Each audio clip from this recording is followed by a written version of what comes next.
A Justiça Militar de São Paulo absolveu na última terça-feira por 3 votos a 2 o soldado João Paulo Servato, que em 2020 pisou no pescoço de uma mulher negra, uma comerciante na época com 51 anos. O cabo Ricardo de Moraes Lopes, que estava também com o soldado Servato, também foi absolvido. A gente vai falar sobre esse assunto com o Matheus Moro, defensor público, membro do Comitê Nacional de Prevenção e Combate à Tortura e coordenador do Núcleo Especializado de Situação Carcerária. Oi, Matheus, bom dia, seja muito bem-vindo.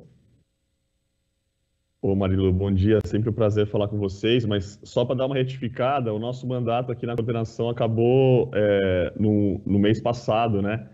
Então agora os coordenadores são a Mariana, a Camila e o Diego, né? Eu, o Leonardo e o Thiago saímos. Desculpe, caiu o fone aqui.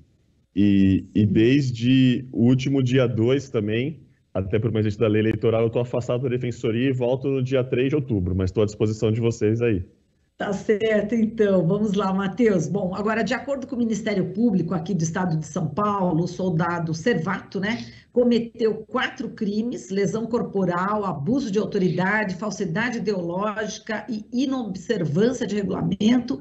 E o cabo Lopes, 2 crimes, né, a falsidade ideológica e inobservância de regulamento. A absolvição foi decidida por um conselho, né, de sentença formado por um juiz civil togado e 4 oficiais da PM. O juiz civil José Álvaro Machado Marques e um dos oficiais da Polícia Militar votaram pela condenação dos 2 policiais e os outros 3 PMs votaram a favor do soldado e do cabo.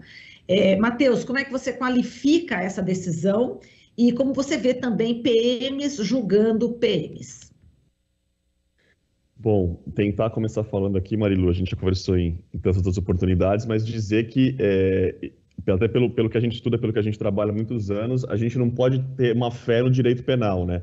O direito penal ele nunca vai ser uma solução de conflitos, independente de ser na justiça militar ou na justiça comum. O direito penal ele é sempre excludente, então ele vai ser excludente em relação à mulher, em relação à pessoa trans, em relação à pessoa idosa, em relação à pessoa com deficiência, e o direito penal ele é sempre seletivo também, né? Então, dependendo do partido político, dependendo de onde você mora, do seu endereço, da cor da sua pele. Então, assim, não nos iludamos com o direito penal. Mas, sem fugir da sua pergunta, as imagens ali, até acho que passou um printezinho aqui agora na tela, né? As imagens, elas são bem fortes, né? Ele não só pisa, mas ele coloca todo o peso do corpo dele no pescoço. Me lembrou aquele caso do falecimento da pessoa aqui no Brasil, acho que foi num Carrefour, me lembrou o caso do George Floyd, né? Então, assim, para além da responsabilização ali do policial, e destaco também que a responsabilização não precisa ser apenas na área penal, né? A gente pode enquadrar esse ato, inclusive é um ato aí que se não foi de tortura, pelo menos foi de abuso de autoridade, mas eu acho que dá para, enfim, sempre sendo contra o direito penal, mas pensando que dá para enquadrar como tortura.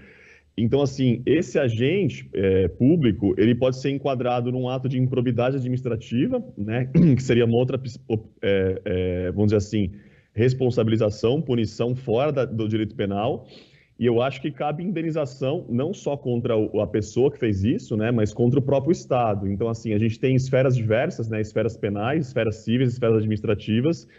Então, eu acho que a gente também pode pensar um pouco nisso também. E queria chamar a atenção, que você coloca, né, um policial julgando um policial, realmente. Tem essas peculiaridades, tem esses princípios de uma justiça que é feita apenas para o militar, né? Então, assim, são pares julgando pares, né? Se a gente pensar na justiça comum também, a gente vai ter uma sistemática aí de uma magistocracia branca, né? De juízes, promotores, defensores, advogados que vão estar analisando também o caso de pessoas negras e pessoas da quebrada, né? Aqui em São Paulo, aproximadamente 200 mil pessoas presas, 40% por tráfico, 11% por furto, 60% são pessoas negras, né? Então, assim, às vezes a gente não vai julgar os pares, mas a gente vai julgar pessoas em que a gente não vê a nossa humanidade na humanidade delas. E você me permite também, para além da sua pergunta, Marilu, a gente tem falado muito isso no estado de São Paulo, mais ou menos 1 ano e pouco, em relação às câmeras dos policiais militares, né? Então, essas câmeras dos coletes dos policiais reduziram em 80% a letalidade policial, ou seja, as mortes ocasionadas por policiais. e reduziram em 78%, salvo engano, a morte de policiais. Então, assim, é uma tecnologia que vem a serviço da democracia. A gente não tem que ter lado, né? Mas, enfim, são pessoas aí, ou agentes públicos, ou pessoas que estão morrendo. E a gente, inclusive, defende esse uso de câmeras, e teve até uma sentença nesse sentido de uma ação civil pública manejada pela Defensoria Pública no último mês e pouco, que não só os policiais militares, mas os policiais penais deveriam usar câmeras também. Porque se é difícil saber o que acontece num bairro pobre, numa quebrada, às vezes, imagina um lugar invisível como um presídio, né? Então, eu trago essa reflexão para o nosso debate também, Marilu. Perfeito. E, Matheus, bom, a absolvição, né, desses PMs, você acha que pode estimular novos casos, como você falou, né, de tortura? O que aconteceu foi tortura, né, do soldado aí pisando no pescoço dessa senhora com o próprio peso do corpo todo, né? Enfim, você acha que pode realmente estimular outros tipos de abuso?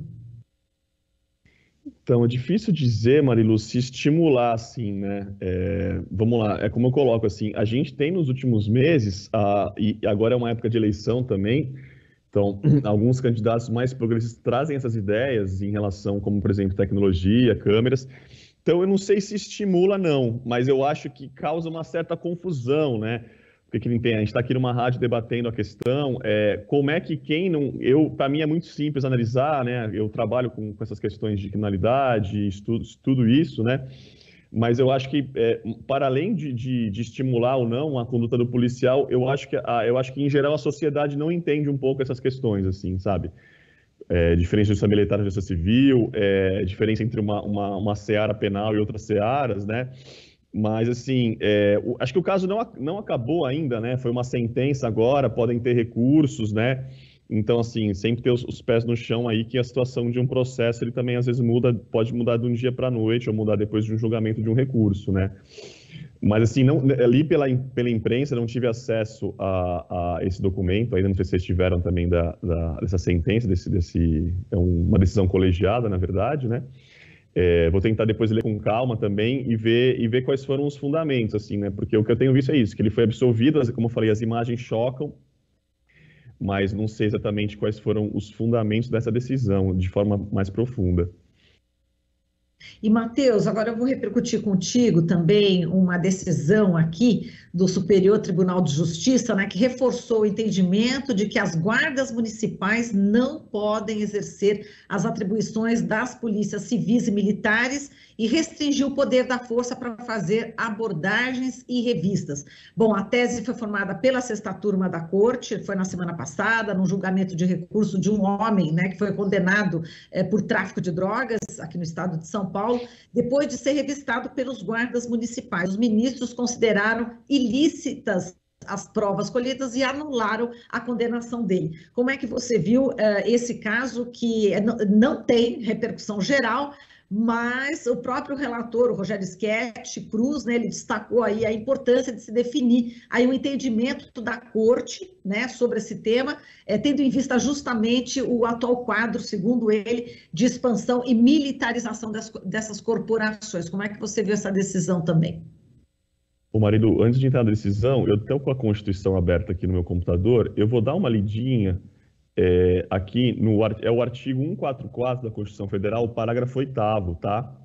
É um artigo que ali no caput dele, ele vai falar das polícias, né? Polícia Militar, Civis, Federal, Rodoviária, Ferroviária, enfim. E no parágrafo 8º, a Constituição Federal de 88 fala o seguinte: os municípios poderão constituir guardas municipais destinadas à proteção de seus bens, serviços e instalações.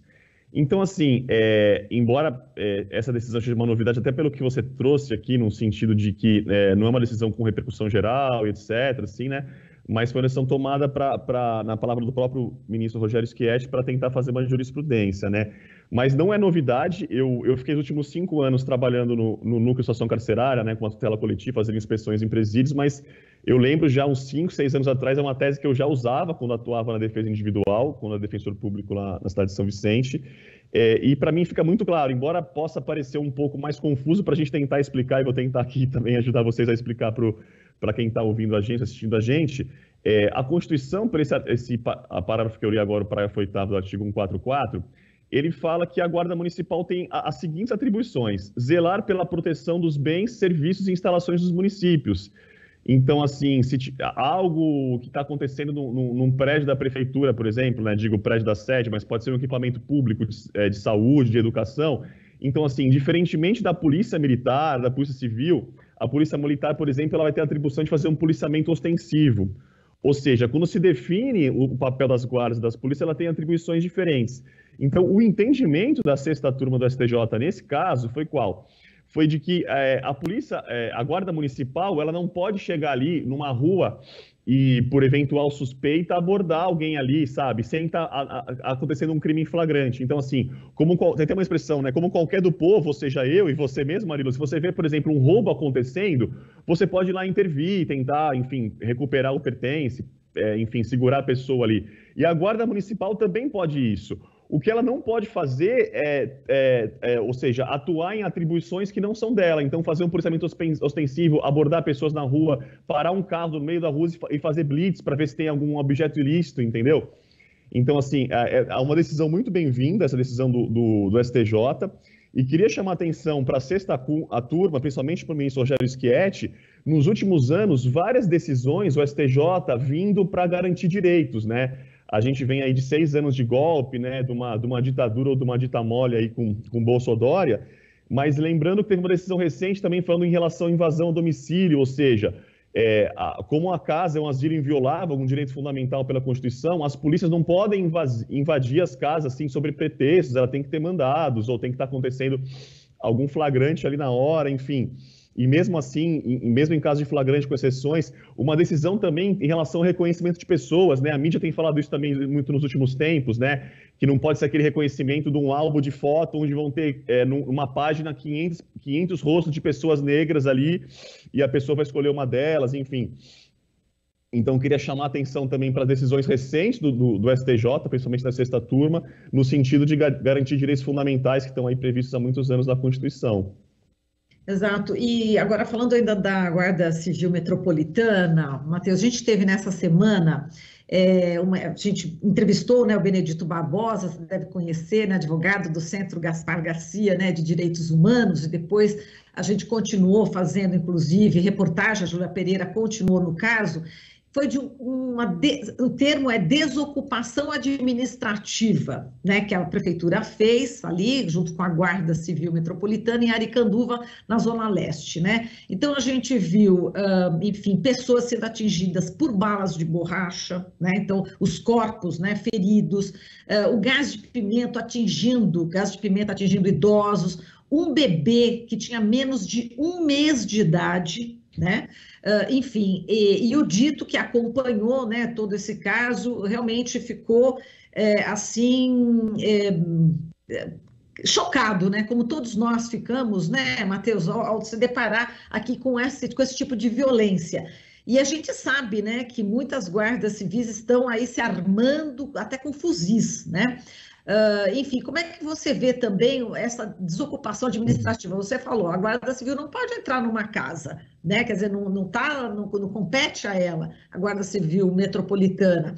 Como é que você viu esse caso, hein, Matheus? Que eu acho que se um bebê de classe média ou de classe alta tivesse quase à morte por ter inalado bomba de gás de pimenta, eu acho que a imprensa, né, tradicional estaria também cobrindo, mas é um bebê da periferia, né? Então, uma criança e vários adolescentes também foram feridos. Como é que você viu esse caso e esse papel aí da Guarda Civil Metropolitana, dessa desocupação administrativa? O Dito me falou que esse era o termo, que não era reintegração de posse. Então, né, você mesmo já traz a sua pergunta, né, Marilu? É o que o Emicida canta, né? Existe pele-alvo e pele-alvo, né? Eu acho que na nossa última conversa aqui deixei a reflexão que se tivéssemos um jornalista inglês, como tinham na Amazônia, lá o Dom, né, no carro da Marielle, a gente não teria descoberto o que aconteceu, enfim, mas vamos lá, as peles são de cores diversas, né? Isso que você me traz até me emocionou um pouco aqui. Você lembra do caso do Pinheirinho, o famoso caso de São José dos Campos, há uns anos atrás? Sim, sim. Eu participei de um mutirão de atendimento no caso do Pinheirinho, uma das maiores violações de direitos humanos de forma coletiva, assim, dos últimos anos no Brasil, né? Eu estava atendendo uma senhora que falava o seguinte, ó, invadiram minha cara, fuzilaram meu cachorro, jogaram bombas e gás de pimenta na minha casa. E assim, a gente sempre quer, a gente julga um pouco mais o bandido, né, a pessoa ali que foi acusada, que está presa, como alguém que é menos humano, né? Mas enfim, deixando essa reflexão de lado, era um bairro e era o poder público.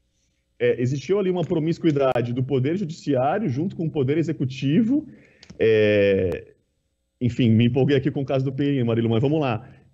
Era um terreno importante, particular. É bom a gente não esquecer, acho fundamental isso. Eu acho que não é bom esquecer a história, né? Então, assim, era um terreno particular, não era um terreno público. Então, assim, juntaram-se dois poderes aí, o judiciário e o executivo, em nome de quê? Torturando pessoas morreram, entendeu? Mas, enfim, então, assim, você falou do gás de pimenta, eu lembrei do caso do Pinheirinho, um estado de exceção, assim, foi uma coisa horrível. Mas, voltando ao guarda municipal, não, como você falou, não compete a ela, né? Então, diferente de um policial civil com um mandado judicial para entrar numa residência, não compete à guarda municipal também cumprir esse tipo de atribuição, de diligência. Eu li agora há pouco de novo a Constituição Federal, eles têm a atribuição aí para zelar ali pelos serviços e bens e equipamentos públicos ali, mas não para cumprir uma ordem seja administrativa judicial no sentido de desocupar um imóvel. Para isso tem que ter, se não é um consenso entre as partes, você tem que bater a porta do Poder Judiciário numa democracia, né? E queria chamar um pouco a atenção também em relação às armas, né? Bolsonaro e Dória foram eleitos falando de armas, né? O Dória queria privatizar o Butantan, mas também queria privatizar presídios. A gente conseguiu impedir em primeira instância, em segunda instância, depois houve um recurso da Fazenda que foi provido, agora está indo para Brasília, para o STF, para o STJ. Então, assim, o que aconteceu no Brasil nos últimos anos? A gente está cheio de fascistas e tarados armados na rua. Qualquer um comprou uma arma no Brasil agora, Marilu, igual a gente via em filmes americanos, né? Teve um companheiro de Foz do Iguaçu que comemorava o seu aniversário, e por ser do Partido dos Trabalhadores, ele foi assassinado. E aí tem tudo a ver o nosso debate, porque a Guarda Municipal, os policiais penais e várias outras carreiras sempre levantaram a questão de elas precisarem de armas para o seu trabalho, né? Agora, tanto a pessoa que foi a vítima, que morreu ali, e tinha uma arma também e não trabalhava, quanto a pessoa que matou ali também, que era um policial penal, e o outro era a Guarda Municipal, também estava com arma e não trabalhava. Então, o que a gente vive aqui, e é importante chamar a atenção para a gente primeiro entender algumas questões, né? Porque, por exemplo, por que o Dória queria privatizar os presídios? Se o presídio, se a privatização ela é inconstitucional, ela é mais cara e ela é ineficiente. O terceiro maior empregador do mundo, depois da Fox Corporation, Foxco, e do Walmart, é a G4S. É uma indústria que ela tem presídios privatizados na Oceania, na África do Sul. Ela faz parte também da indústria de armas, ela faz a segurança também de grandes astros de jogadores de futebol, astros pop e tal. Então, assim, se a gente pensa que a privatização, né, seja do Butantan, do presídio, ela vai ser mais cara, mais ineficiente, a gente vai entender um pouco, né? Essas indústrias financiaram e financiam o Bolsonaro, né? Então, acho que isso tem que ser dito. Então, assim, as guardas municipais, o gás de pimenta, esse aparato bélico, né? Ele serve a quem? Ele não serve à população, ele não serve à democracia, né? Enquanto eu aguardava para a gente conversar, não sei se era alguma vinheta ou se era alguma entrevista mesmo, mas assim, 75% das pessoas que morrem a pretexto da guerra às drogas, da guerra à pobreza, são negras, né? Então é isso, somos um país com a abolição inconclusa ainda, Marilu. Exato. Bom, e com esse importante alerta, né, que você trouxe aqui para a gente encerra aqui a nossa entrevista. Matheus, dando um abraço bem forte a você, muitíssimo obrigada, e que você tenha um bom dia, apesar de tudo, né, de tudo que a gente está vivendo, viu, Matheus? Igualmente, Marilu, sempre um prazer falar com vocês. Um abraço, valeu. Um abraço, até mais. Falamos aqui com o Matheus Moro, que é defensor público. Estamos apresentando Jornal Brasil Atual. As notícias que os outros não dão.